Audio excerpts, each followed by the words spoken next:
Hazırda Avropa modelinin yenilənmiş məlumatlarının təhlillərlə tanış oluruq.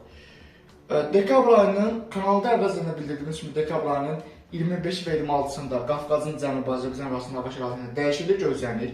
Növbəti proses nəticəsində artıq dekabr ayının 27-sində Qaradəniz ərazisində orta troposferdə atmosfer tərkibində bir xeyli azalma müşahidə edilir. Bu proses nəticəsində bu modelin göstərdiyi prosesin dekabr ayının 27-sində Qaradəniz ərazisindən başlayaraq Türkiyənin xüsusən də şimalında hava şəraitinin kəskin dəyişilməsinə səbəb olması gözlənilir. Bu ekstratropik siklon sisteminin sağ qolunun Cənubi Qafqazdan keçməsi ehtimalı var ki, bu da o demək ki, dekabr ayının 27-si günün birinci yarısında, yəni günorta saatlarına qədər olan müddət ərzində Azərbaycan ərazisindən xüsusən də Xəzər dənizinə yaxınlaşan şərq rayonlarında və Bakıdan cənub-qərb küləklərinin əsməsində bir qədər güclənmə gözlənir. Yəni cənub-qərb küləklərinin güclü əsməsi ehtimalı var. Bu da o deməkdir ki, bu siklonun sağ qolunun, yəni isti cəbhənin Azərbaycan arasında keçməsi fonunda başda dekabr ayının 27-si günün birinci yarısında günorta saatlarına qədər olan müddət ərzində qar yağması ehtimalı çox zəif ehtimaldır, sıfıra yaxındır.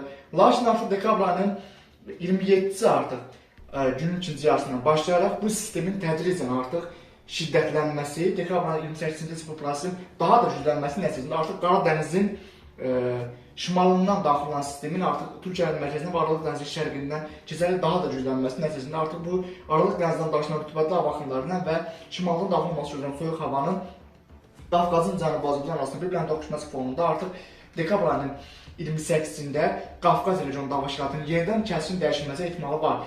Dekabr ayının 29-da isə artıq bu Qaradəniz arasındakı ekstratropik siklon sisteminin bir qədər də güclənməsi gözlənir. Bu da deməkdir ki, Türkiyə arasında hava şəraitində kəskin dəyişikliyin daha da şiddətlənməsi ehtimalı var. Artıq dekabr ayının 29 axşamı doğru və 30 gün ərzində isə bu prosesin tədricən Qafqazın cənubuna müdaxiləsi gözlənir. Yəni artıq bu soyuq nüvəli və soyuq tipli ekstratropik siklon sisteminin kifayət qədər dekabr ayının 29 və 30-da güclənməsi və dekabr ayının 30 günün birinci yarısında artıq Qafqazın cənubu Azərbaycan arasında daxil olması gözlənilir.